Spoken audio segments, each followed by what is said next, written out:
Olá, senhoras e senhores, sejam muito bem-vindos a mais uma A Confraria Cirúrgica Podcast. O podcast que vai te contar sobre as maiores curiosidades, os desafios e os bastidores dentro e fora do bloco cirúrgico.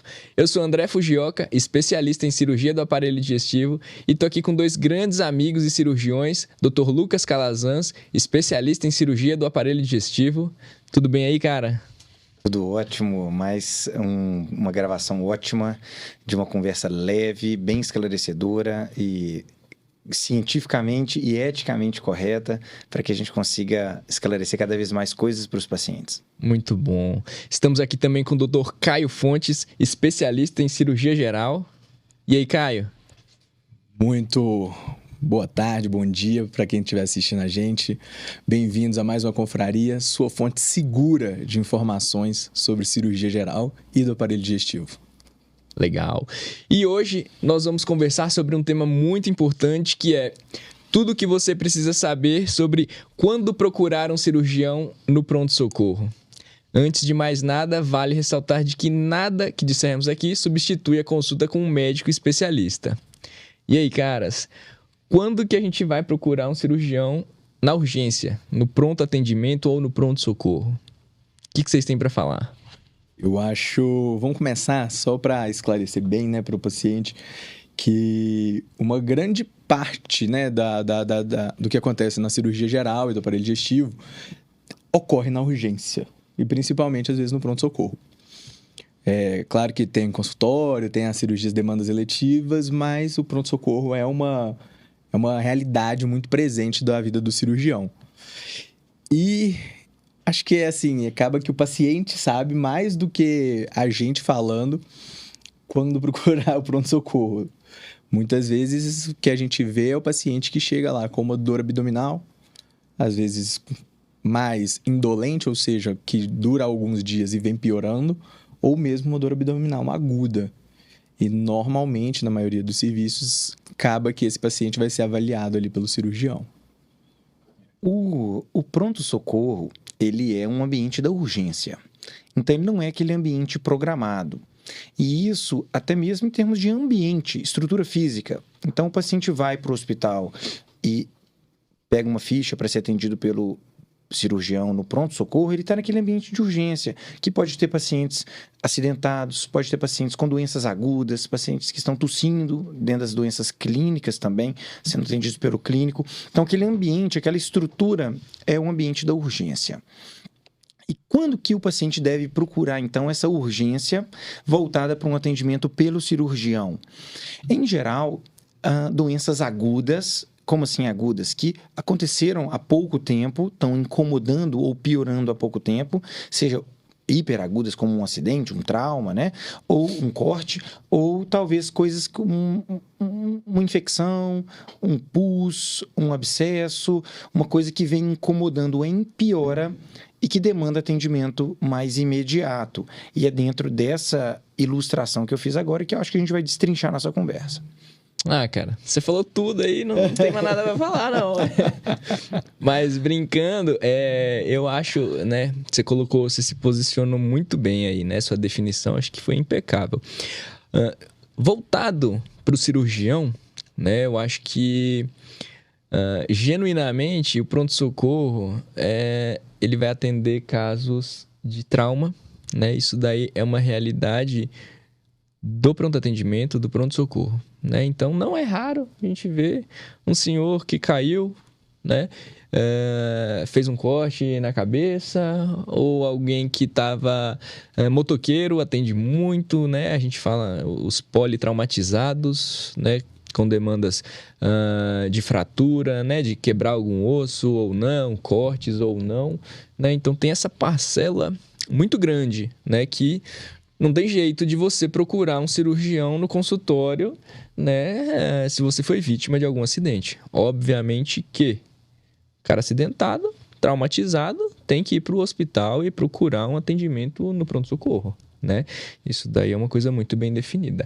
Além disso, voltando, novamente, o atendimento voltado para o cirurgião são esses casos mais corriqueiros de unha encravada, cisto, às vezes furúnculo, né? Existe uma demanda muito grande, às vezes chega um cara, atende esses dias um cara que ele toca numa banda aqui em BH famosa, né, nacionalmente, ele tava com um furúnculo debaixo do braço, ele não conseguia tocar, o cara toca guitarra ou baixo, ele não conseguia mexer o braço, ele tinha uma axila. Do Skank, é isso não, que ele tá falando? Quase. O cara do Lagum, velho, a galera do Lagum, o cara ficou mostrando lá, e falou, nossa, o cara tava com uma semana lá, o cara foi na urgência. Então são coisas que tem que ser tratadas de forma mais imediata, né? E além disso, os casos, né, de dores, né, dor abdominal, principalmente, né? Voltar ali no trauma que o André falou, só para definir, né, mais ou menos, não é definir exatamente, mas para quem tá assistindo entender, o trauma vai desde o acidente de carro, né, que às vezes a gente pensa primeiro assim, né, pô, trauma, acidente de carro, acidente de moto, mas também é considerado trauma o idoso que cai em casa e bate a cabeça. É considerado trauma quando você está arrumando alguma coisa e cai da escada. É considerado trauma mordida de cachorro. Tudo isso é considerado trauma e faz parte da gama de vastos atendimentos ali do pronto-socorro. Dentro desse assunto do trauma, o André citou, por exemplo, as fraturas. E isso passa pelo cirurgião pelo simples motivo de que o cirurgião é quem faz essa triagem do paciente traumatizado. Claro, né, tem o setor da enfermagem, não é sobre isso que eu estou falando, mas o atendimento inicial médico do paciente vítima de um acidente, de um trauma, de uma queda, de uma coisa nesse sentido, né, dentro das patologias aí do trauma, é o cirurgião que faz essa avaliação inicial ao paciente traumatizado. Então, se o paciente caiu e quebrou uma perna, não é o cirurgião geral, o cirurgião do aparelho digestivo, que vai tratar esse paciente. Mas ele avalia, vê se não tem outras condições ameaçadoras. Define o risco, né? Define o risco daquele paciente. As maiores doenças graves e ameaçadoras em situações de emergência de poucos minutos, necessidade de uma transfusão, necessidade de tubação, dominar a parte respiratória, essa coisa toda do paciente. E define para que lado que o paciente vai. Se é para chamar o neuro, se é para mandar para o ortopedista, se o paciente vai ser medicado e vai ser liberado para casa porque não tem maior fator de risco, se vai ter que fazer um exame dessa parte abdominal, torácica ou de algum osso. Então, essa avaliação inicial do paciente traumatizado passa pelo cirurgião. Ao contrário, né, das fraturas, por exemplo, que a gente não trata, mas a gente avalia esse paciente muitas vezes, o primeiro médico a avaliá-lo é o cirurgião. Já que você tocou nesse assunto, é interessante porque não é raro atender um paciente, né, no pronto-socorro com uma demanda... o cara chegou lá e queria ir no neuro, por exemplo. Ele caiu, bateu a cabeça e queria avaliação do neuro. Mas a triagem da enfermagem manda para o cirurgião. E o cara fica meio assim, nossa, cirurgião, né? Por que eu vou? Né? Fica esperando lá, né, no cirurgião e... mas por quê, né? Então, assim, isso é importante das pessoas saberem, né, o motivo. Isso é baseado em um protocolo mundialmente conhecido, que é o ATLS. Todo paciente vítima de trauma, né, ele é avaliado primeiramente por um cirurgião, né, como você muito bem colocou. E aí depois o cirurgião ele vai e encaminha, né, ou pede a avaliação do especialista inerente ao foco principal, vamos falar assim, daquele acidente, daquele trauma. Muitas vezes eu explico para o paciente que o cirurgião, dentro ali da gama de profissionais dentro do pronto-socorro, às vezes é o mais capacitado, né, por conta, né, dessa preparação que a gente tem ao longo de residência, de cursos, né, fazer o ATLS mesmo, né, que é um curso que a gente faz para atender esse paciente ali vítima de trauma e definir critérios de gravidade. Então, assim, realmente, às vezes, caiu, bateu a cabeça, queria uma consulta do neuro porque tá com dor de cabeça, mas o cirurgião, ele tá ali com um olhar totalmente voltado para ir passo a passo, excluindo critérios de gravidade. Porque, às vezes, tem coisa escondida, né, dentro dessa simples queda. Né? Esses dias, inclusive, aconteceu, tava de plantão no pronto-socorro, chegou uma senhora que caiu, na hora que eu fui examinar a senhora, e vale ressaltar que normalmente, né, quando tem uma queda de uma pessoa com mais idade, tudo é definido como uma certa urgência, então a gente tem que meio que para tudo e vai atender, né, para justamente definir esses critérios de gravidade. E na hora que eu cheguei para avaliar essa senhora, eu fui vendo que tinha mais coisa envolvida, que vamos falar assim, não era só uma queda.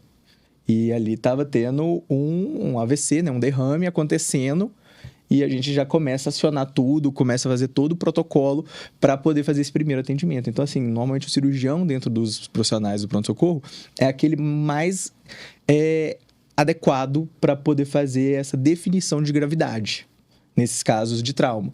Inclusive nesses traumas que a causa do trauma é outra. Exatamente.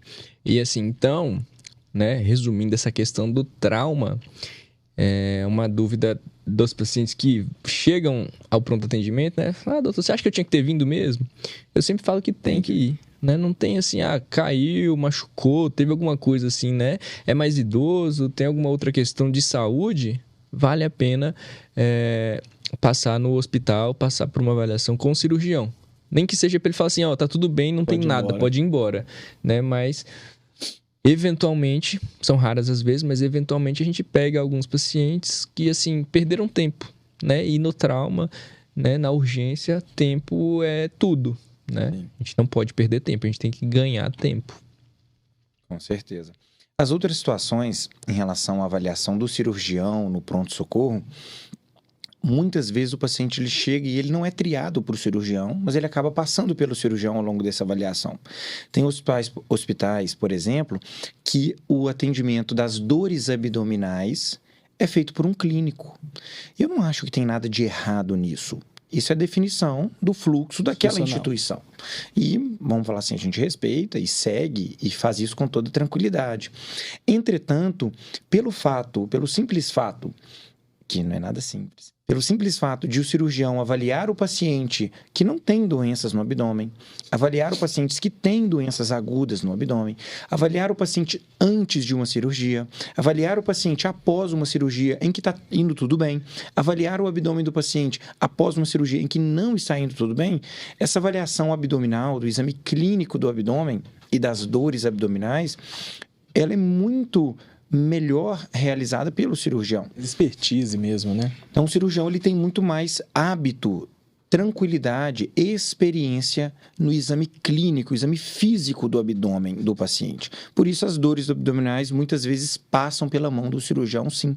E várias dessas patologias no pronto-socorro podem depender de tratamento cirúrgico. A mais comum delas é a apendicite, por exemplo, em que começa com uma dor abdominal que se instala e não vai embora mais, com várias características.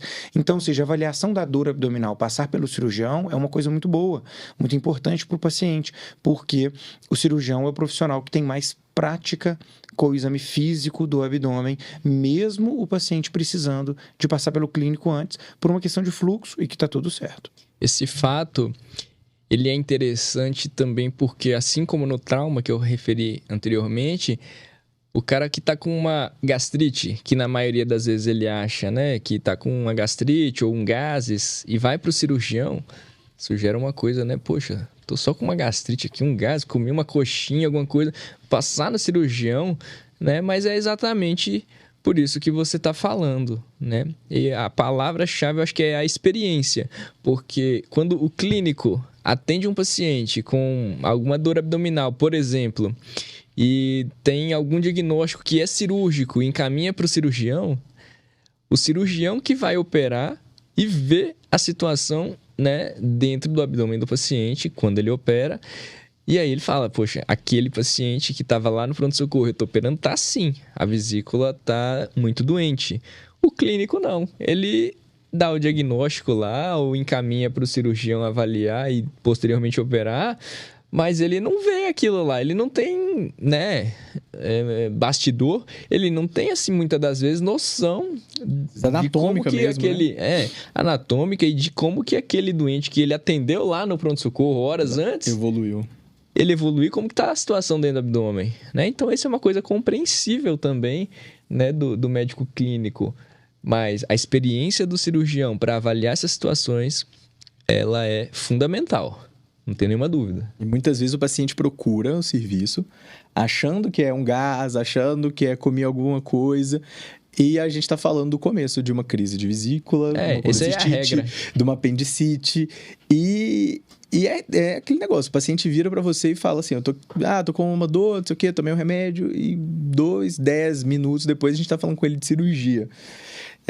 A rotina do pronto-socorro é essa. A gente tá ali examinando o abdômen óbvio que no fundo, né, assim, na nossa mente já está sempre pensando nas principais doenças, né, cirúrgicas. Eu falo que a minha cabeça normalmente funciona, né, daquilo que é mais comum e depois que eu já vou raciocinando o que é mais grave. E na cabeça a gente vai tentando, assim, eliminar esses diagnósticos possíveis para poder chegar ali no melhor. E é absurda, né, a frequência de pacientes que chegam com uma dor abdominal, que às vezes é uma dor abdominal, vamos falar assim, simples, né, uma dor abdominal que começou há poucas horas e que a gente está falando de uma apendicite que está começando, de uma colecistite inicial, quando a gente está falando de pacientes mais idosos, da diverticulite, que é muito comum também no pronto-socorro, que, assim, essa gama de doenças que eu concordo plenamente com vocês, a mão que mais palpa a barriga é a mão do cirurgião.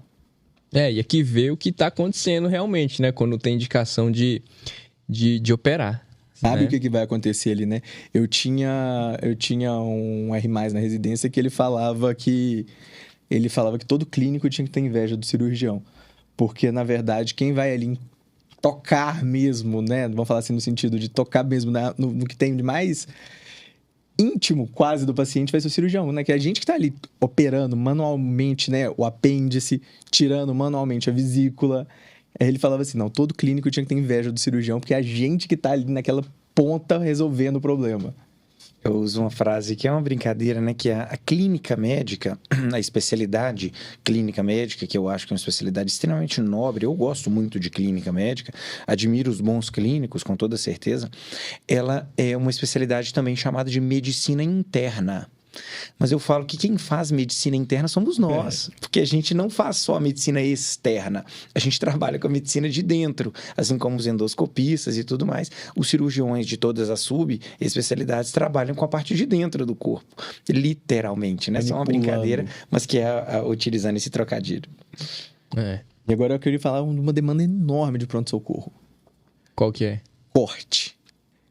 É assim, né? Eu acho que todo mundo vai pensar em pronto-socorro para cirurgião, que assim, se você fazer uma entrevista ali, né? Parar ali na Praça da Savassi, perguntar para as pessoas, por que você procura um cirurgião no hospital? Acho que 90% vai falar, cortei, caí, cortei, machuquei, cortei. E que é a principal, acho que assim, né? O que vem ao imaginário das pessoas de procurar o cirurgião é o corte, né? O trauma, de uma forma geral, né? Ele eu acho que sempre precisa de avaliação hospitalar e do cirurgião, né? Consequentemente. Então, assim, claro que para cortar tem que ter havido um trauma, né? Então, se aquele corte, se aquele trauma vai precisar de fazer um raio-x ou vai precisar de realizar uma sutura, uma higiene adequada do corte, do ferimento, né? A avaliação do especialista que tem que prevalecer, né? Tem que contar com isso. Alguns pacientes têm medo de tomar injeção, de tomar anestesia, de tomar uma sutura, né? Mas, eventualmente, ou quase sempre, melhor dizendo, esses cortes maiores, né? Eles precisam de ir lá para para suturar mesmo, né? Para fechar de forma adequada aquele ferimento. Então, O que eu ia entrar é nisso que você acabou de falar, que é o paciente, às vezes, ele fica com medo de tomar ponto, né? De levar a ponto da ferroada da anestesia e protela essa ida e a gente perde o timing, né, da sutura, né? Porque é importante o paciente saber que a gente tem um tempo hábil para suturar uma pele, né? Porque senão a gente começa a implicar em contaminação da ferida. A ferida ficou muito tempo aberta, exposta ao ambiente. Mas fiz o curativo. Tá, mas a gente perde o tempo ótimo para a gente realizar aquela sutura. Eu explico para o paciente que todo ferimento cicatriza sozinho. Ele pode demorar 6 meses para cicatrizar sozinho. 1 mês, 1 semana ou alguns poucos dias. Então, todo ferimento vai cicatrizar com ou sem avaliação do médico. E podendo passar também por processos de infecção mais sérios. Então, ou seja, aquele ferimento que infectou, teve que usar antibiótico, deu aquele processo agudo, complicado, e claro, muito pior, né? Então, exatamente aquele ferimento que ele chega, ele é avaliado pelo especialista ali na urgência, pelo cirurgião.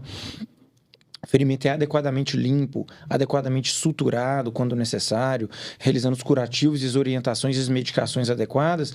O objetivo disso é acelerar esse processo e fazer com que ele aconteça da forma mais suave possível. Ou seja, você na hora que junta as bordas do ferimento, você está facilitando para a natureza formar uma cicatriz num local que você já organizou.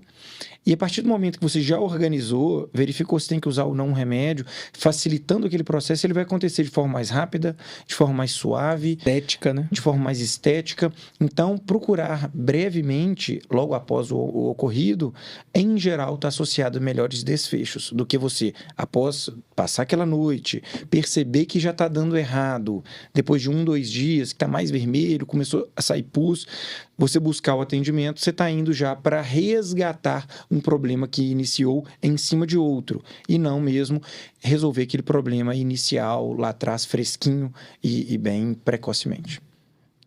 Muito bem. Além disso, do corte, porque isso é importante, acho que os pacientes não sabem, né? Eu tenho certeza, na verdade, porque o corte, na maioria das vezes, ele é mais superficializado mesmo, só da pele. Mas dependendo do local, aquilo pode trazer consequências, né? Não só do ponto de vista de infecção, mas do ponto de vista funcional mesmo para o resto da vida, né? Então, assim, ferimentos, corte na mão. Esses dias eu atendi um paciente que estava lavando uma taça lá de vinho, aí a taça quebrou quando ele estava passando a esponja dentro da taça, aí cortou a mão, né? Tinha que dar ponto. Mas eu sempre também mando para o cirurgião, para o ortopedista, né, para avaliar. E esse paciente, ele tinha tido ele seccionou lá algum tendão, alguma coisa assim, que ele foi internado, o pessoal teve que operar ele, né, para correção disso. Então, as pessoas têm que saber disso, né? A maioria das vezes é coisa superficial, meio que besta, entre aspas, né? De ser resolvido, mas não raro o cara podia ficar sem um certo movimento da mão, né? E isso se aplica no corpo todo, né? Trauma na perna, fratura e assim vai, né? Tem um mundo aí, a gente podia ficar falando. Pronto-socorro do cirurgião é um campo muito rico, né?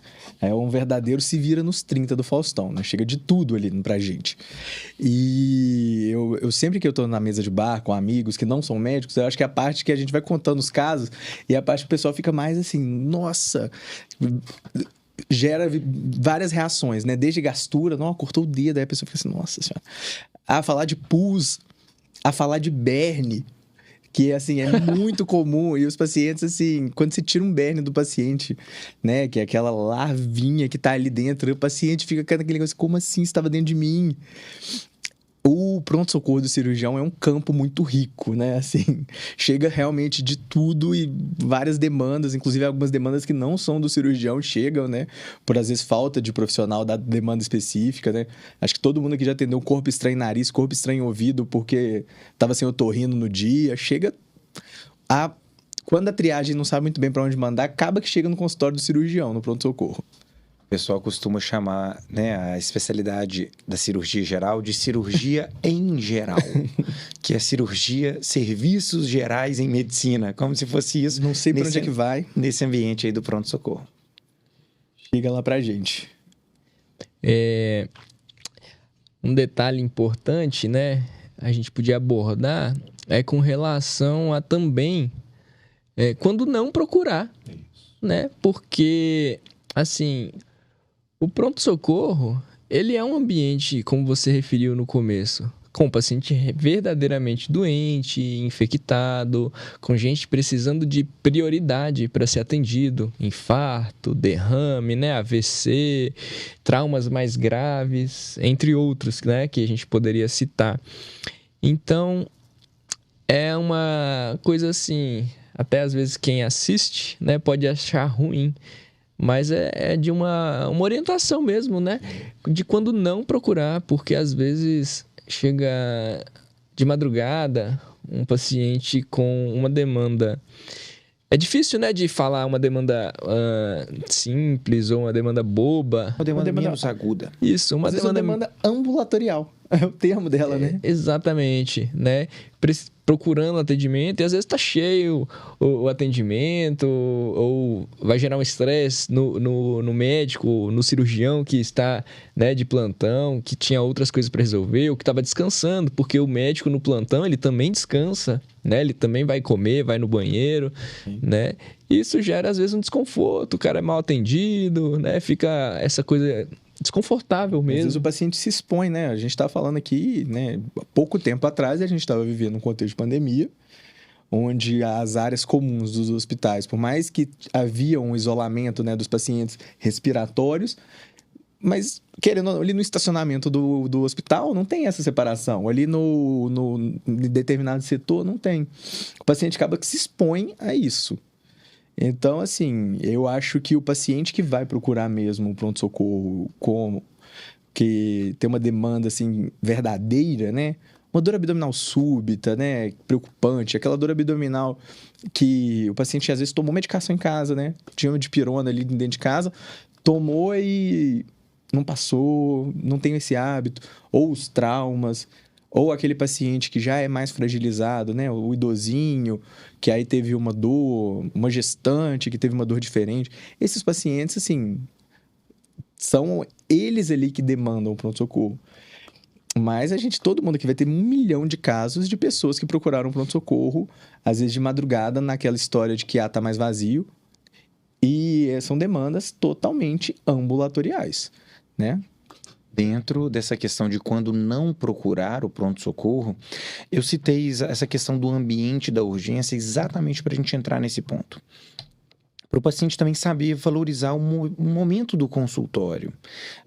Não é incomum por motivos de agenda, às vezes a agenda do consultório está cheia naquela semana, ou o paciente está querendo um retorno naquele dia específico, porque ele vai viajar por algum motivo, ele deseja um encaixe ali, um atendimento de fora de hora ali no pronto-socorro, falar, não, pode ir lá, que eu estarei lá e te atendo no pronto-socorro. Isso de forma excepcional, eu não vejo problema nenhum, mas transformar o pronto atendimento num consultório, eu não considero a melhor opção, já que é um ambiente da urgência, é um ambiente quando você está de plantão, você tem que estar disponível para esses atendimentos prioritários. Então, você está no meio da consulta, a enfermeira te chama falando que chegou um motoqueiro trazido pelo SAMU. Então, não é nessa hora que o paciente vai ter aquele melhor atendimento habitual de consultório, mas sim demandas agudas, reavaliação de uma ferida que pode estar com sinais de infecção, reavaliação para uma retirada de pontos fora de um ambiente de uma agenda adequada, situações excepcionais. Então, quando não ir, é que sempre que puder priorizar um atendimento dentro do consultório de hora marcada. E dentro desse assunto, eu tenho uma resposta para dar para a minha pergunta que eu vou fazer, mas eu pergunto antes para vocês. Qual que é o melhor horário que o paciente deve ir ao pronto-socorro com demandas programáveis urgentes, ou seja, não é que ele bateu de moto 5 horas da tarde, que horas que ele vai marcar de ir, não é isso não. Aquilo está incomodando ele fala, cara, eu não vou no hospital hoje porque ele decidiu, não é porque você está orientando, eu não vou hoje, mas amanhã, sem falta, acordando, ou durante o dia, ou depois do meu trabalho, eu vou ao pronto atendimento para a pessoa olhar, vamos dar um exemplo, uma unha encravada, ou um furúnculo que começou a incomodar há poucos dias, mas que não está, né, num quadro muito exuberante, ou alguma dúvida que está de um quadro agudo. Qual que é o melhor horário que você recomenda para os seus pacientes? Eu vou, para ilustrar isso, vou contar um caso do pior horário. Porque recentemente eu fui fazer isso, né? Uma paciente que estava com uma demanda específica, a agenda não batia para voltar no retorno de uma cirurgia de vesícula no consultório, não batia a agenda. Caí na besteira de falar com ela que eu estava no hospital num plantão de 24 horas. Caí na besteira de falar que eram 24 horas. Ela me mandou mensagem de volta de umas 8 da manhã e eu falei assim, não, eu tô aqui 24 horas. Sem demanda nenhuma. Era uma consulta de retorno. Deixar bem claro para quem assiste, uma consulta de retorno, sem demandas. Já tinha feito a primeira consulta, que a gente faz ali com 15, 21 dias. Isso já era, assim, 2 meses de cirurgia, sem demandas. Ela me chega 00:30 no plantão. A gente respira fundo. Eu sempre explico para o paciente que não é esse horário, que por mais que ele pode estar vazio, às vezes, talvez, a gente está em procedimento de urgência, o paciente vai ter que esperar. É o horário que pode estar chegando outras demandas, porque realmente o hospital fica mais vazio, então as atenções às demandas maiores são mais imediatas, né? Quando alguém te liga no CTI para a gente avaliar um paciente de madrugada, normalmente é porque está precisando mesmo, né? Então, assim, eu expliquei isso tudo porque eu acho que faz parte, inclusive o que a gente vai conversar aqui, faz parte desse processo de educação do paciente, né? Educação não no sentido de, esse paciente é mal educado, mas educação mesmo de ensinar, explicar como é que funciona. Então, e aí, voltar na sua pergunta... Quando que é o melhor horário? Antes, deixa eu falar aqui um negócio. O paciente não sabe, né? As pessoas não sabem, mas... como que funciona o pronto-socorro, né? Isso é um bastidor, acho que todo mundo deve saber, ter esse conhecimento geral. O pronto-socorro, geralmente, né, os hospitais, UPAs e unidades de atendimento, eles funcionam 24 horas para demandas de urgência realmente. Então, assim, os funcionários, vamos falar assim, né, e o médico, inclusive, que tá de plantão, porque aí você fica de plantão, né, ele faz um horário que dura ali, geralmente 12 horas. Então, o plantão do pronto-socorro, ele inicia às 7 horas e geralmente ele vai até às 19 horas. Alguns casos, né, específicos, os plantões são de 6 horas. Inicia às 7, vai até às 13 e depois de 13 às 19, né? E de 19 às 7 à noite, né? Então, para começar... os pacientes têm que entender isso. Existem alguns horários que eles são esses horários de transição, né? De 7, a troca do plantão, né? Então, assim, entre 6 e 7 horas da manhã é um horário de transição. Geralmente o médico passa a noite no hospital, ele teve uma demanda, tá cansado, vai para casa ou vai para outro serviço, enfim. É um horário de transição, é meio enjoado. Geralmente o paciente ele tem que esperar um pouquinho mais mesmo. Às vezes você tá, né? Vamos supor, o André tá saindo de noite, eu tô chegando de dia. Ficaram demandas a serem resolvidas. A gente vai sentar ali no consultório durante meia hora, 20 minutos, meia hora, 40 minutos, para o André me falar o que tá ficando, né? Me explicar o que tá acontecendo. É a famosa passagem do plantão, o que gera também uma espera. Isso, e à noite é a mesma coisa, entre 18, 19, até às vezes 20 horas, né? É uma transição de plantão. Esses horários de transição, geralmente não são bons horários para procurar atendimento. Então, assim, se eu precisar... né, com uma urgência relativa, vamos falar assim, se eu tiver com um furúnculo e precisar de um atendimento, esses horários são horários que eu não vou procurar, eu acho. Agora sim, a partir das 8 horas, a partir das 20 horas, são horários que, assim, já trocou de plantonista, o cirurgião já é outro, acabou de chegar, tá ali, entendeu o que tá acontecendo, né? Eventualmente, deu aquela sossegada e aí vai começar, né, a rotina do trabalho. Vamos criar um boom nos pronto-socorro esse horário, né? Depois que o episódio sair no ar. Eu explico sempre isso para o paciente, foi por isso que eu fiz a pergunta para vocês, que o funcionamento do pronto-socorro, ninguém sabe, né? O leigo, ele não sabe como que funciona. Então, vamos colocar que então, o plantão ele começa às 7 da manhã. Então, 6h40, o porteiro está exausto, porque ele passou a noite toda lá no hospital. O recepcionista, a equipe toda de enfermagem, assim como o médico, estão terminando um plantão noturno. Assim como o porteiro do seu prédio também está terminando um plantão noturno. E esse horário, então, é o fim do plantão. E ele está lá disponível, a equipe toda disponível para as emergências, claro. Mas ele não quer, ou não é adequado, um atendimento sem urgência nenhuma, uma retirada de pontos 6h30 da manhã. Porque às vezes o profissional está tendo um descanso mesmo. Trabalhou a noite toda, está terminando aquele descanso logo, esperando o colega do plantão chegar. O porteiro super cansado, aquele momento de fim de plantão. E chega o paciente de banhozinho tomado, tudo certinho, e com todo o direito que ele tem de ser muito bem atendido, e a gente tenta sempre priorizar isso, claro, mas ele vai chegar a pegar aquele profissional que já está no fim da jornada de trabalho. E para o paciente, em geral, não é a melhor experiência. Esse horário de transição, né? Ou seja, de 6h30 até as 7h30, já é um horário ali que ainda está esperando o colega do plantão seguinte chegar, a passagem dos casos, a discussão sobre as pendências do plantão e tudo mais. Então, eu considero muito adequado que ele chegue exatamente no início do plantão seguinte. Mas não é 6h50 ou 7h05, não é isso não. É a partir de 7h30, a partir de 8 horas.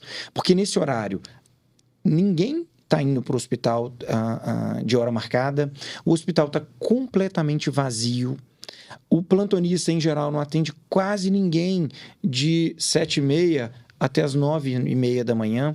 Então, esse início do plantão é o horário que o hospital está vazio, que você vai ter um atendimento tranquilo. O cara chegou, tá descansado, tá de bom humor. Foi pro plantão, né? Ele tá chegando no plantão. Tá chegando pra vai encarar trabalhar. mais 12 horas. Se ele tá descansado ou de mau humor, é problema dele.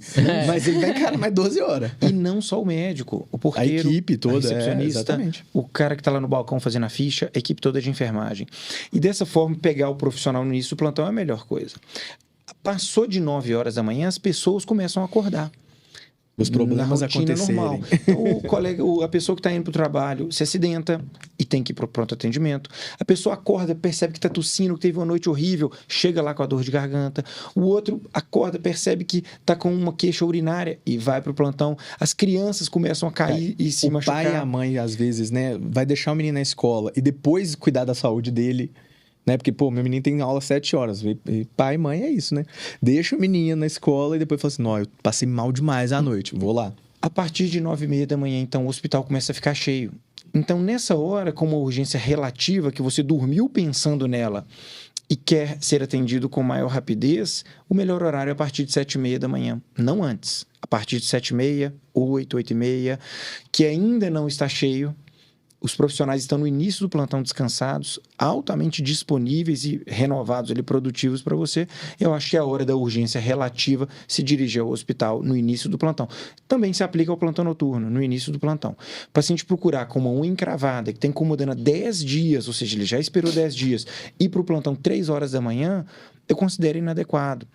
Né, relatando isso para o paciente que porventura acha que o hospital está mais vazio, é menos fila para tirar a senha, é atendimento mais rápido, mas é recepcionista, enfermagem, médico, todo mundo mais cansado e vendo uma demanda sem urgência nenhuma sendo atendida num horário muito desagradável, talvez mesmo para um atendimento programável, vamos assim dizer. Entender o que é da demanda da urgência faz parte mesmo da educação do paciente, né? Isso assim, a gente tem que lembrar que quem está assistindo não é que vai procurar um atendimento particular necessariamente, ou que tem algum convênio, né, algum plano de saúde. Às vezes a pessoa vai na UPA mesmo, né? Sim. Não tem, e o acesso está aí também, né? Então, ao invés de ir no PSF, por exemplo, o cara quer ir na UPA e ser atendido, aí aparece no jornal lá, né? Você acorda de manhã e liga, tá cheio, lotado. A UPA, várias demandas do pronto-socorro, né? Do pronto-socorro não, né? Do posto de saúde. Exatamente. Aí o posto de saúde tá cheio de horário vago lá para marcar a consulta. Enfim, né? Não vou entrar nesse mérito, não. Mas acho que fica a orientação, a sugestão. É uma sugestão mesmo, né? Brincar aqui para quem estiver assistindo. Nós estamos passando a manha. O segredo do negócio. A dica de ouro. E dentro desse ambiente da urgência, que muitas vezes ele é menos adequado, a gente tem a comparação com quando ser atendido na urgência e quando ser atendido no ambiente de consultório. Quando procurar um cirurgião no consultório. Você pode clicar aqui no link do episódio anterior, que a gente consegue destrinchar muito esses detalhes de quando procurar um cirurgião no ambiente de consultório. Ótimo, excelente. Tem que tomar cuidado também, né? Só para, né? Não é aquela coisa assim. Nós não estamos aqui chorando, gente. Nós estamos só conversando, explicando. Isso, não é nem nesse sentido também, não. É no sentido de falar assim, não, o pessoal lá, os doutores falaram lá que podia esperar, né? Tem que tomar cuidado com relação a isso. É muito relativo, né? Então, casos que realmente são mais agudos, trauma, dores que se iniciaram, né, do nada, de forte intensidade, com pouco tempo de duração, né, são casos que realmente necessitam de uma demanda. Não fica esperando. Sim. Agora, em contrapartida, aquela dor que tem lá no finzinho, né, da barriga, que tem 2 meses que está tendo, né? Não mudou a intensidade, as características daquele incômodo, aí realmente, né? Poxa, se em 2 meses ficou desse jeito, não vai ser 1h da manhã que vai resolver a situação, né? Até porque, para quem está assistindo e não sabe, a demanda à noite, né, do ponto de vista de propedêutica, ou seja, de exames disponíveis para serem realizados, não está, né, a todo vapor como durante o dia. Então, às vezes o técnico da radiologia não está lá para fazer uma tomografia, injetar um contraste na veia, por exemplo, se for necessário. Alguns serviços não fazem ultrassom à noite. Ultrassom, né? Às vezes não está um médico radiologista, ultrassonografista disponível para fazer esse exame e que para essa situação precisava, né? Então, é achar realmente um bom senso. É claro que não dá para a gente contar com o bom senso de todo mundo, né? Mas... o que depender de nós, a gente está tentando, né, esclarecer, passar essa informação. Vou contar mais um caso, então, aqui. Feriado, né? Então, eu estava de plantão. E surge uma senhora que, né, aí todas as mulheres que nos veem já devem ter ficado ou com medo disso acontecer ou que já viram acontecer, né? Vai usando brinco muito pesado ao longo da vida, uma hora a orelha abriu. Chegou pra mim lá com a orelha aberta, no pronto-socorro, no feriado. E aí eu falei, e aí, o que aconteceu? Não sei o quê, né? Foi agora, né? Foi um trauma, puxaram. Ela, não, tem 1 ano. Queria ver se dava pra resolver hoje. No pronto-socorro. E eu tive que explicar que isso não era uma demanda de pronto-socorro, né? A pessoa já estava convivendo com isso. É óbvio que a gente tá ali pra atender e tudo, né? Nesse caso, orientei. Encaminhei para o cirurgião plástico, que eu achei que seria o mais adequado para fazer o tratamento. Tudo isso, dei todo aquele amparo para o paciente. Mas não é uma demanda da urgência, né? Ela mesma sabia disso, né? Ela mesma chegou lá falando assim, queria ver se dava para fazer hoje. Quem procura urgência porque está sentindo algo, não está querendo ver se dá para fazer alguma coisa, né? Ele está com dor, está com alguma demanda que necessita uma atenção ali imediata, né? Em pouco tempo. Às vezes, né? Não conheço esse caso, mas... ela não sabia nem quem procurar, realmente. Eu né? senti isso. Isso daí... foi um desamparo mesmo. Não sabe. Quem que eu procuro? Igual a gente citou, né, anteriormente, aí, uma encravada, por exemplo. Quem que procura, né? Então, acho que esse nosso bate-papo está sendo proveitoso nesse sentido também. Né? Nessa ótica é uma coisa muito dinâmica. Não é exatamente só a queixa aguda que pode ir no hospital, não é só a queixa não aguda que pode ir no consultório, não é nada quadrado, né? Aquela demanda, o desconforto do paciente, ele pode ser agudizado, ele pode ser relativizado. Então, toda essa questão, ela envolve muitos fatores que não são 100% matemáticos, não. Mas essa orientação básica de saber primeiro o que o cirurgião faz, saber quando que funciona um pronto-socorro, quando que é um ambiente bom de ser consultado ali no pronto-socorro, quando que não é bom, que você vai ter uma consulta calma no consultório, esclarecedora, ou, né, vai procurar aquele profissional para te avaliar, e até mesmo para te encaminhar, fala, não sei o que eu faço, eu vou procurar o doutor André Fujioka, o doutor Caio, para avaliar essa minha orelha, para ele me mandar até para um cirurgião plástico, se ele não fizer isso. Então, saber esse tipo de coisa, eu acho que é o maior objetivo da nossa informação aqui. Passar para o paciente, para a pessoa que tá nos assistindo aqui hoje, entender o que é o pronto-socorro, o que é o consultório, quando que ele deve procurar o cirurgião, quando que é um bom horário, quando que não é um bom horário, fazer um pouco desse jogo de relativização das urgências e priorização das urgências. Então, é um assunto bem relevante, um conteúdo bem relevante para o dia a dia das pessoas mesmo. Formação mesmo, né? Que é uma proposta que a gente tem aqui, né? Que não é só mostrar bastidor, não é só falar de cirurgia, mas é de levar conhecimento mesmo, sério mesmo, do sentido que a gente vê isso no dia a dia acontecendo, né? Do paciente não entender como é que funciona esses graus de demandas, né? A demanda que é de urgência, a demanda que é do pronto-socorro, e que muitas vezes o paciente tem uma demanda crônica e ao invés de fazer um acompanhamento longitudinal com um profissional, ele vai semanalmente ao pronto-socorro com aquela mesma demanda. E o ambiente do pronto-socorro, ele tem limitações. Ele tem limitação, às vezes, do tempo, porque tem uma fila de demanda de urgência. Ele tem uma limitação dos exames propedêuticos que podem ser solicitados. E esse paciente se beneficiaria muito dessas demandas, né, cronificadas, de ir para o consultório.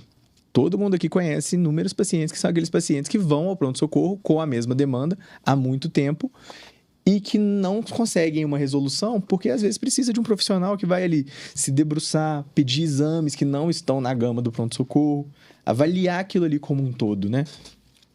A gente tem disponível, né, como você citou, alguns episódios sobre determinadas doenças especificamente, né, mas trazendo para o lado da urgência, né, do caso agudo, o paciente que procurou um atendimento de urgência, um pronto-socorro, teve um diagnóstico que necessita de um tratamento cirúrgico de urgência, isso é uma abordagem interessante também, né? Já citamos em outros episódios especificamente de cada doença, mas para as pessoas entenderem quando tem que fazer uma cirurgia de urgência, por exemplo, apendicite aguda, é um diagnóstico eminentemente... o tratamento eminentemente cirúrgico, né? E que tudo que é feito em ambiente de urgência, sem um preparo adequado, né? Isso gera um transtorno, né, para o paciente, para os familiares, né? E isso é interessante de ficar claro que nessas situações, já especificamente quando tem esse diagnóstico e vai ser operado, tem que ter um pouquinho mais de paciência também, né? A gente sabe que a pessoa que vai na urgência, ela não está preparada para internar ou para fazer uma cirurgia, né? 99,9% das vezes, mas quando isso acontece, infelizmente, tem que ter paciência. Tem o estresse, tem uma ansiedade, dúvidas, tem que ter um pouquinho de paciência, respirar fundo, confiar, né? Tirar dúvidas com o cirurgião que está disponível ali no plantão, para dar tudo certo. Às vezes confunde ali no pronto-socorro aquele conceito, né? Vou dar o exemplo da apendicite que você falou. A apendicite é uma doença de urgência. Precisamos operar em uma urgência. E aí, às vezes, o paciente não está de jejum, que é necessário, né? Que não tem os preparos mínimos para poder fazer cirurgia. O tempo, né? Quando a gente está falando de um hospital privado, da autorização do procedimento pelo convênio, tudo isso tem que ser levado. E, às vezes, o paciente fica numa ansiedade pensando assim, tô com apendicite. Se demorar 2, 3 horas para operar, eu vou morrer. E óbvio que a gente tem um tempo, né, excelente para operar, tenta fazer tudo mais rápido, mais breve possível, para, né, diminuir o tempo de evolução dessa doença. Mas existem várias demandas, inclusive burocráticas mesmo. Só quem passou por uma internação de urgência sabe o que é ficar ali 2, às vezes 3 horas esperando o convênio autorizar. Às vezes um dia no pronto-socorro, esperando uma vaga. E aí, quando a gente vai para o SUS, ainda tem, né, o paciente que está ali numa UPA, que está 4 dias esperando uma vaga. Essa burocracia envolvida no tratamento de urgência, ela tem que ser conversada, né? O paciente tem que entender que ela existe. E dentro dessa situação de urgência versus emergência, né? O paciente muitas vezes fala, doutor, você vai me operar de apendicite hoje. Ok, hoje, no máximo amanhã cedo. Eu quero ir em casa tomar um banho. Essa daí é boa. Eu quero ir em casa pegar uma roupa, porque eu tô com essa roupa aqui do meu trabalho, não tem roupa nem para eu ir embora amanhã depois da cirurgia. O que eu faço? Então, isso é um assunto difícil, vamos assim dizer, porque você mandar um paciente doente ir embora para casa com o diagnóstico que ele precisa de internar, isso é uma situação ruim. Não que isso seja absolutamente proibido, impossível, impraticável, mas não é adequado. É muito mais apropriado um familiar, um amigo, chegar ao hospital, pegar a chave com ele e falar, olha, fica aí, resolve o seu lado, ou já tem mais alguém acompanhando, estou indo em casa buscar suas coisas que você vai me orientar, do que você doente, aflito, com medo, esperando horário para operar, está se deslocando na cidade para resolver uma pendência material simples, né? Uma pendência simples material, sendo que no hospital muitas vezes você vai ficar usando não uma roupa, um pijama ali do hospital e vai embora com uma roupa normal que alguém pode providenciar para você. A alimentação vai ser até do hospital, o dia seguinte. Né? Essas demandas são supridas. Um acompanhante pode atravessar a rua e ir na farmácia comprar uma escova de dente, um sabonete. Então, ou seja, não tem essa necessidade, tem esse medo. Em geral, o paciente que às vezes é até um pouco mais velho, mais, né, no bom sentido, mais sistemático, mais rigoroso, ele fica muito aflito de perder aquela liberdade imediata. O hospital não é uma prisão que o paciente é proibido de sair. Ele pode assinar um papel, levantar e ir embora. Ninguém vai sair segurando ele, não. Ao contrário. Mas a gente tenta manter o paciente naquele ambiente de proteção para evitar que pareça também que a equipe está liberando um doente, literalmente, para fazer coisas normalmente e voltar a hora que ele bem entender. Sendo que isso pode, sim, ter consequências. Cara, eu posso lançar uma polêmica aqui? Vai, Boa, manda vamos lá. Seguinte, pronto-socorro é um ambiente de urgência, é um ambiente estressante.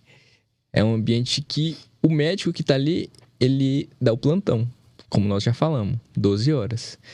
A tendência é a progressão, entre aspas, de carreira, né, nossa, cirúrgica, vamos falar assim, é você, no início da carreira, dar muito plantão, né? Mais à noite, mais final de semana. Isso, em horários menos nobres. E, né, à medida que você vai evoluindo, entre aspas, você vai transferindo a sua demanda mais para casos eletivos, programados.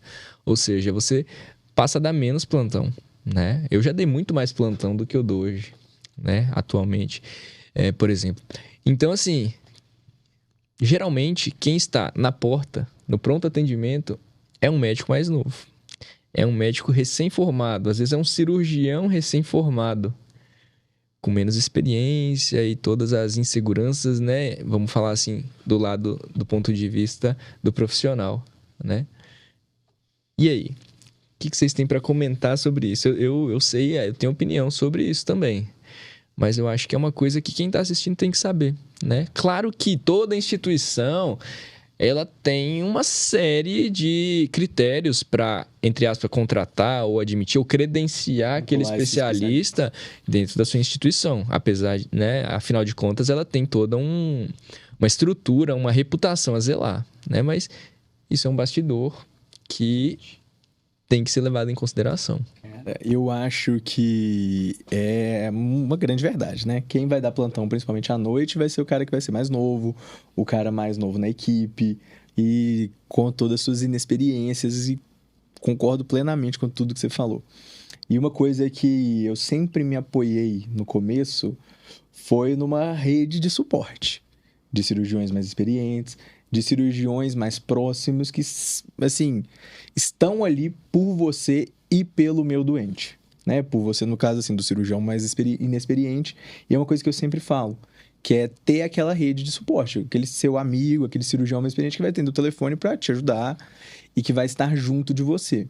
A gente vê que muitos serviços, né, tem uma escala de sobreaviso. Então, tem um cirurgião que está na porta e tem um cirurgião que está em casa. Então, no caso mais complexo, vai ser acionado esse sobreaviso. Mas a gente também tem muito serviço onde não é isso que acontece, né? O cirurgião vai operar ali, às vezes, ou com alguém que, inclusive, nem está formado em cirurgia, né? Que é o residente. Ou, às vezes, vai operar, inclusive, com o ortopedista ajudando, o ginecologista ajudando. Acontece mais no interior. Mais no interior, alguns outros serviços, né? SUS, dependendo de onde. Mas a gente vê algumas coisas nesse sentido acontecendo. Eu vejo esse assunto de duas formas. Primeiro que é uma verdade, né? Que, em geral, o plantão noturno e do final de semana, ele é mais frequentemente assistido ali pelo cirurgião mais jovem, menos experiente. E para isso, que faz muita diferença, um assunto que a gente gosta de trazer, que é o assunto de equipe completa. Então, se o cirurgião mais jovem entrar na porta, e nós já fomos esse cirurgião jovem, nós já fomos lá nesse lugar do final de semana, da noite, e nos plantões que a gente faz, muitos pacientes nos acham muito jovens ainda. Então, você tem uma equipe que vai oferecer em conjunto muita qualidade para o paciente. Então, esse é um assunto importante, assim como o Caio falou. O segundo aspecto disso, e isso acontece conosco quando nós somos o plantonista, e também acontece conosco quando nós não somos o plantonista, isso acontece, o paciente tem aquele diagnóstico, ele vai ser operado.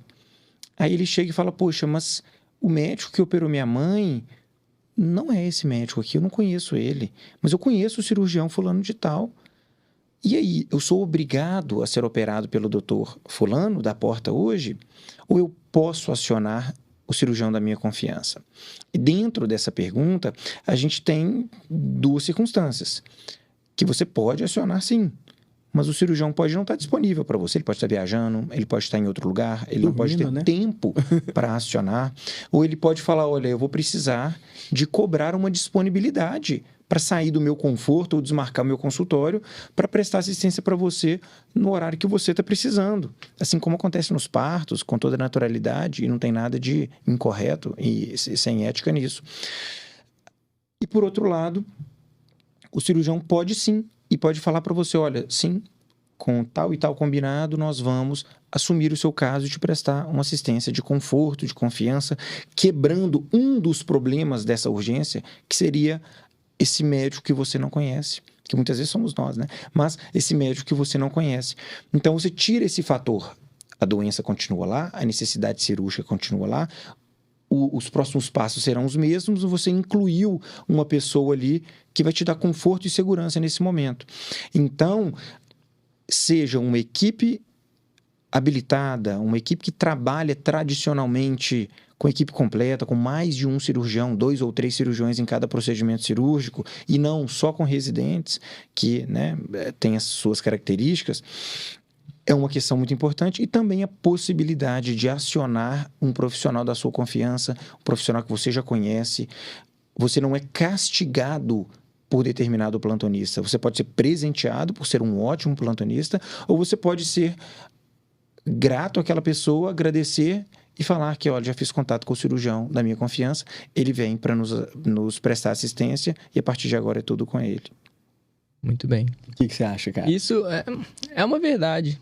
É uma verdade, não tem como negar, não tem, né? Pode falar, chorar, é uma verdade, ponto, né? A partir dessa circunstância, a gente tem algumas opções. Eu acho que o diagnóstico, quando é dado, a necessidade cirúrgica, quando ela existe, o tratamento tem que ser realizado, né? Então, assim, isso a gente... É difícil para quem está assistindo, porque ela pode assistir de um interior, um grande centro, fora do país, né? Que são realidades completamente distintas, né? Mas eu acho que você tem que, nesses momentos, ter muita paciência. Nesses momentos de estresse máximo, tem que ter muita paciência, conversar mesmo com o médico e pedir orientações, explicações sobre o que vai ser feito, né? Porque eu acho que tudo é conversado, é bem mais agradável, principalmente nessas situações de estresse, né? E você tem duas opções, realmente. Ou você confia, se entrega e é isso mesmo, e tá tudo certo, né? Ou realmente se você, né, principalmente tiver acesso ou tiver algum conhecido, né? Algum médico de referência, você pode recorrer a esse profissional, nenhum problema, né? Mas, assim, é uma realidade, ponto, e a gente tem que jogar de acordo com as circunstâncias. Felizmente, a gente torce, né, para que os cirurgiões cada vez mais sejam melhores formados, né, e capacitados, os hospitais de referência também, né, os grandes centros de assistência à saúde, e as pessoas têm que saber disso, né? O que tem que ser feito, muito difícil, né, de resolver um problema que não é nosso, né? Mas eu acho que a gente entra numa coisa legal, que é o vínculo, né? Igual o Lucas falou. Quando é um paciente que tem um vínculo já, uma presença de um cirurgião, porque operou a família, porque operou alguém, porque acompanha no consultório, quando você tem esse vínculo, você, paciente, tem esse vínculo com algum cirurgião da sua confiança, cara, você tem uma carta na manga, né? Você meio que diminui as chances disso. Muitas vezes, né? Paciente me liga, eu posso estar viajando. Tô aqui na porta de tal hospital, diagnosticar apendicite, não senti muita confiança em quem tá aqui na porta. Eu tô viajando, mas eu consigo acionar o doutor fulano, amigo meu. Vocês já operaram um paciente que era minha e eu tava na praia.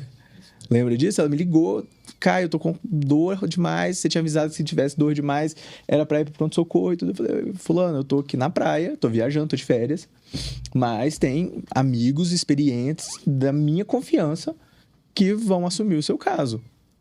Então, assim, eu acho que quando você tem um vínculo com o cirurgião, que é exatamente o que o Lucas falou, você, vamos falar assim, você tem um trunfo para uma situação estressante como essa. Isso, eu lido com isso com muita naturalidade. Afinal de contas, tem pouco tempo que a gente passou, eu tenho hoje 11 anos de formado, agora em 2023, e pouco tempo que a gente passou por estar recém-formado mesmo, né? Então, eu lido com isso com muita naturalidade. Então, a gente trabalha nos principais hospitais aqui de Belo Horizonte, então chegam pessoas importantes, pessoas famosas e que já têm cirurgiões de referência em Belo Horizonte, que já são clientes daquele hospital e que tá tudo certo. Eu nunca serei cirurgião dele, porque ele já tem a equipe que cuida dele e tá tudo certo. Quando isso acontece, o paciente fala comigo, olha, eu vou ser operado pelo doutor fulano, e me coloco em contato com ele, eu não me sinto como se eu tivesse tido um paciente roubado ou um paciente subtraído daquele meu plantão. Não é isso. Ao contrário, eu tento agilizar a papelada, peço todos os exames necessários, providencio a internação do paciente, colocando a observação para internar no nome do médico que a paciente pediu, já que fizemos o contato e ele está de acordo.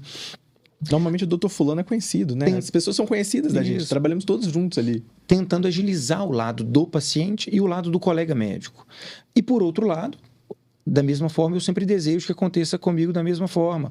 Como aconteceu esse final de semana, vocês sabem disso, que uma paciente jovem, numa gravidez inicial, foi diagnosticada com apendicite e eu já atendi, já operei várias pessoas da família dela. E ela me ligou, Lucas, estou com apendicite, você já operou minha irmã, ela me passou seu telefone e tudo mais, o que eu faço? Eu queria muito que você pudesse me operar. Eu falei, olha, você está aí no hospital que eu trabalho, se você quiser eu posso sim, combinei tudo com ela, mas é importante que você manifeste isso para o seu cirurgião. Ela foi lá, conversou com ele, um médico super educado, um médico muito bom de serviço, inclusive, fiz contato com ele, agradeci, falei, olha, muito obrigado, bom que você já adiantou o papel, estou indo para ir avaliá-la e vou operá-la. Inclusive, já que alguns amigos estavam indisponíveis no momento, eu perguntei para ele, você pode me auxiliar na cirurgia? E ele me ajudou na cirurgia dela. Ele foi o cirurgião auxiliar de um caso que eu tomei do plantão dele a pedido da paciente. Então, ou seja, sempre um ajudando o outro, um colaborando com o outro, sem constrangimento, sem esse negócio, pelo amor de Deus, lá vem o doutor fulano roubar a paciente. Não é assim que funciona, sendo que alguns colegas pensam assim.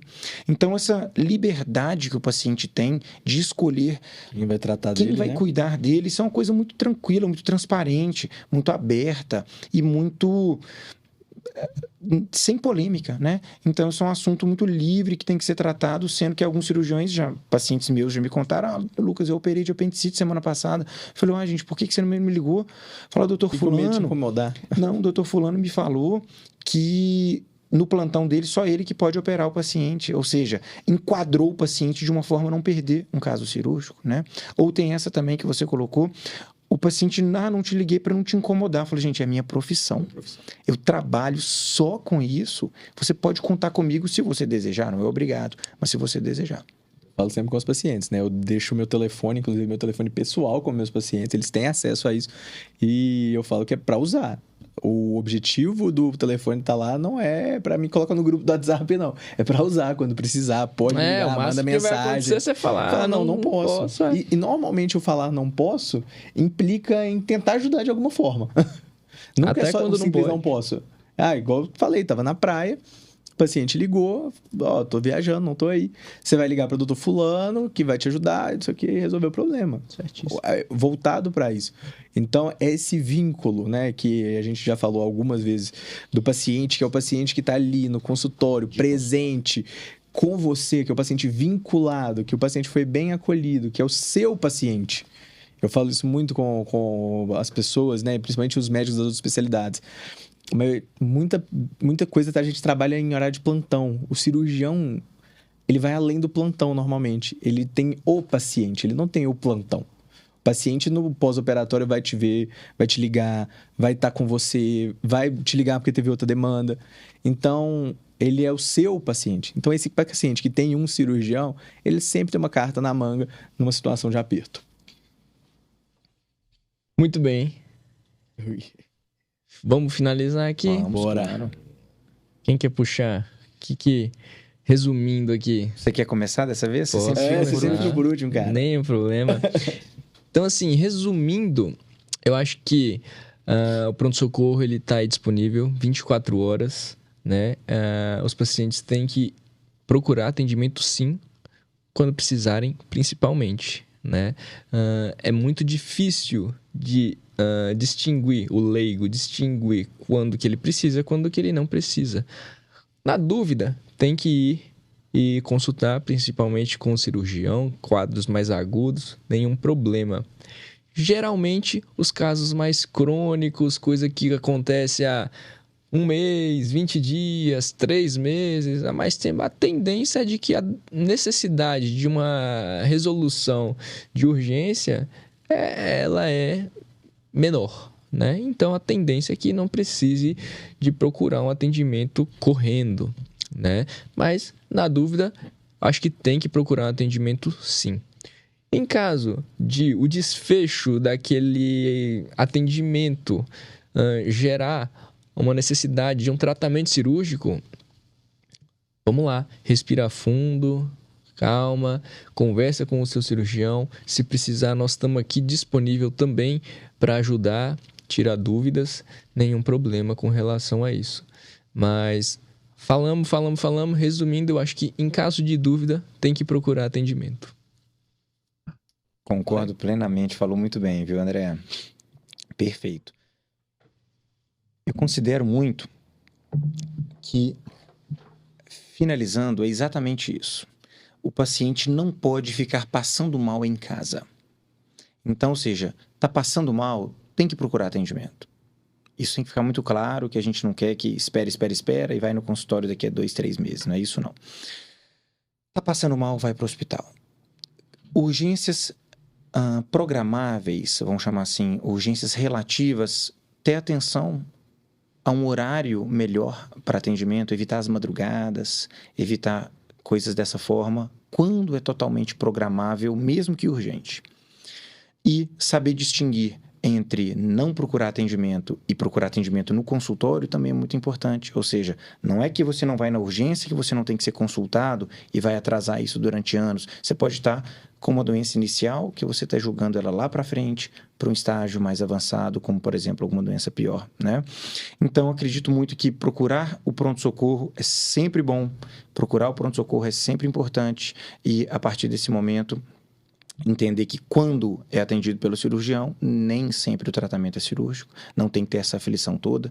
Em geral, as dores abdominais são avaliadas também pelo cirurgião nesse ambiente, assim como os acidentes, os traumas, e a partir daí dar sequência, seja ir para casa, seja internar, seja no acompanhamento em nível de consultório com o profissional especializado.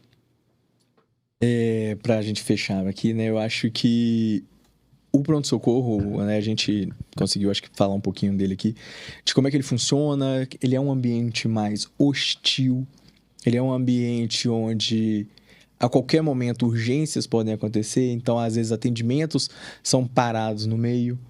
Então, quando o paciente está empoderado de como é que funciona esse pronto-socorro, isso ajuda no discernimento das demandas mesmo. Então, essa demanda eu consigo esperar para ir num consultório, essa demanda eu consigo esperar para ir em tal horário, essa demanda eu consigo, não, preciso ir agora. Então, eu acho que o nosso objetivo aqui, que é sempre levar conteúdo de forma clara, honesta e, o mais importante, ética, é que o paciente fique empoderado de como é que funciona um pronto-socorro.